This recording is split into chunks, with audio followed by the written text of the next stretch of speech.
배우님 어제 뭐 보셨어요? 드라마 관계자들 얘기를 들어보면 사람이 순둥순둥하면 악역을 잘 소화해내기 어렵다고 하더라고요. 사람이 뭐 좋다 나쁘다 인성 여부를 떠나서 이 속에 좀 도끼가 내재되어 있어야 악역이 잘 맞는다는 얘기이지 싶어요. 그리고 또 한 가지, 눈이 지나치게 크면 악역이 잘 안 어울린다고 하네요.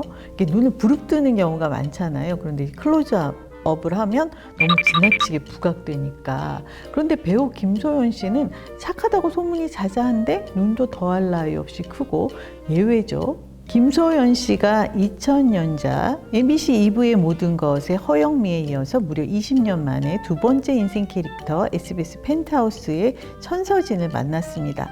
둘 다 희대의 악녀예요. 그러나 천서진이 몇 배나 더 위입니다. 저는 검사 프린세스의 마혜리도 좋아했고 로맨스가 필요해의 신주연도 좋았지만 김소연 씨의 인생 캐릭터는 역시 허영미하고 천서진이죠. 허영미 아나운서, 딱 떠오르는 이미지가 있습니다. 우리나라 드라마에서 앵커 역할 최고의 연기입니다. 그 전에도 없었고 그 이후에도 그렇게 필적할 만한 연기는 없었거든요. 사람이 한결같이 악하기도 어려운데 허영미는 나중에는 기억을 잃어가지고 이게 착하게 나왔지만 그 전에는 시종일관 아주 악랄한 인물이었습니다.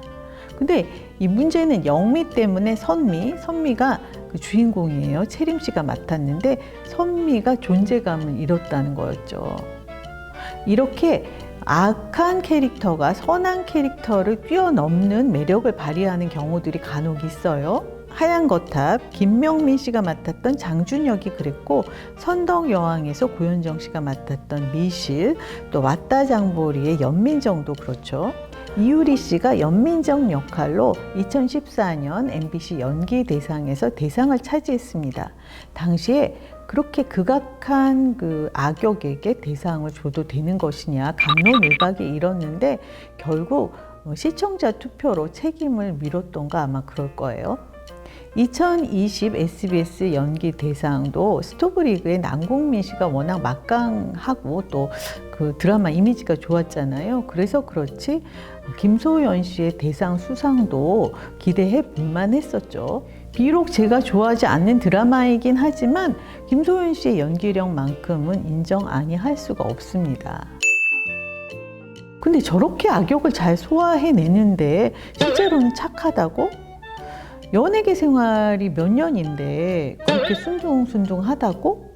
진짜일까? 궁금하잖아요. 그래서 제작진 또 홍보하시는 분들, 기자분들 여러 채널을 통해서 알아봤는데 한결같이 겸손하다, 배려가 깊다, 또 경우 바르다 이런 칭찬이 일색이었습니다. 어떤 분은 신세를 톡톡히 졌다고 하더라고요. MBC 주말 드라마 출연 당시의 일화인데요.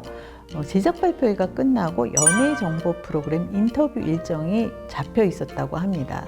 주말 드라마는 출연진의 연령대가 다양하잖아요. 주요 배역들이 모두 허락을 하셔가지고 일정을 잡았던 건데 그날 이제 촬영 스케줄이 늦어지다 보니까 모두 자리를 떠버렸대요. 김소연 씨만 남고. 조심스럽게 김소연 씨에게 의사를 타진해 봤더니 기꺼이 혼자라도 해주시겠다고 해서 인터뷰가 진행됐다고 하는데 아주 가슴을 쓸어내렸다고 하더라고요. 사실 그 중견 이상의 어르신 연기자들이 인터뷰에 시간을 빼앗기는 것을 그리 달가워하지 않으십니다. 예전에는 지금처럼 홍보가 진행됐던 것도 아니고 솔직히 말하면 돈이 되는 일이 아니잖아요. 방송이든 뭐 언론 매체든 인터뷰에 출연료를 지불하지 않거든요. 그래서 어르신 연기자들하고 인터뷰가 성사되기가 상당히 어렵습니다. 특별한 연결고리가 있지 않은 한. 그런데 미니 시리즈 주인공인 그 김소연 씨 혼자서 남아서 인터뷰가 진행됐으니까 얼마나 고맙겠어요. 이런 식으로 사람을 살린 예가 여러 차례인 모양이더라고요. 그러니까 다들 칭찬을 하는 거죠. 드라마 촬영 때 그 의상 교체를 위해서 한 20분, 30분씩 시간을 빼둔다고 합니다. 의상뿐만이 아니라 메이크업이나 헤어도 다시 수정을 해야 하니까. 그런데 김소연 씨는 뭐 10분, 15분 지나서 그 종종걸음으로 달려온대요. 스태프들 기다리면 안 된다고. 그러니까 기본적으로 배려를 할 줄 아는 거예요. 김소연 씨가 인사를 잘한다는 얘기는 여기저기서 들리는데요. 그냥 인사를 하는 것이 아니라 일일이 눈을 마주치고 인사를 절을 한다고 하더라고요. 지난번에 런닝맨 펜트하우스 편에 김소연 씨가 출연했었는데 기존 멤버들에게 정말 일일이 눈을 맞추면서 절을 하는 거 제가 봤어요. 그래서 아, 저런 모습이구나 하고 알았습니다. 연예인 이상 인사를 잘하라는 건 뭐 귀에 못이 박히도록 들었을 테니까 다들 인사를 하긴 합니다. 그러나 어떻게 하는지가 중요하죠. 대충 지나치면서 하는 인사와 또 성의껏 하는 인사, 받는 사람은 다르잖아요. 제가 저희 시어머님께 배운 게 있어요. 저희 어머니는 길을 가다가 동네 분하고 마주치면 지나치면서 이렇게 인사를 하는 것이 아니라 걸음을 멈추고 고개를 숙여서 절을 하십니다. 그러면 그 받는 사람의 기분이 어떤지를 제가 보고 느꼈기 때문에 저도 그렇게 하려고 노력을 하고 있는데 아마 김소연 씨를 보고 김소연 씨에게 배우는 분들도 생기겠죠. 제가 2010년 SBS 드라마 인생은 아름다워 때 이상우 씨를 만나서 인터뷰를 했어요. 그때 이상우 씨의 품성이 워낙 좋았습니다. 말수 없기로 소문난 연기자인데 묻는 얘기에는 최선을 다해서 솔직히 답하는 모습, 또 스태프들을 대하는 태도, 꾸미 먹고 자연스럽고 아주 괜찮은 사람이더라고요. 당시 맡은 역할이 성소수자였잖아요. 조심스럽고 민감한 질문인데 담백하게 답하는 그런 모습이 인상적이었어요. 그래서 김소연 씨하고 이상우 씨 인연이 닿았다라는 소식을 들었을 때 제가 제일처럼 반색을 했습니다. 아마 두 분 좋은 영향을 주고받으면서 살아가시겠죠. 1월 9일에 방송된 MBC 놀면 뭐하니 새로운 프로젝트 예능 유망주 찾기에 김소연 씨가 초대됐습니다. 김소연 씨 어머니께서 그 따님이 예능 프로그램에 출연하는 것을 그렇게 마뜩지 않아 하신다고 하잖아요. 저도 이심전심입니다. 뭐랄까요? 그 우리 아이가 콩쿠르 또 오디션 무대에 선 걸 보는 그런 조마조마한 느낌이랄까요? 좀 두서가 없고 수선스럽고 그런 느낌이 들어요. 마음은 앞서고 열심히 하고 싶은데 계산이 서지 않으니까 그 약질 못한 거죠. 그래서 왜 김소연 씨도 자기 두 팔을 아예 묶어두고 싶다고 하잖아요. 그런데요. 런닝맨 펜트하우스 특집에 출연했을 때 유재석 씨가 김소연 씨를 눈여겨봤어요.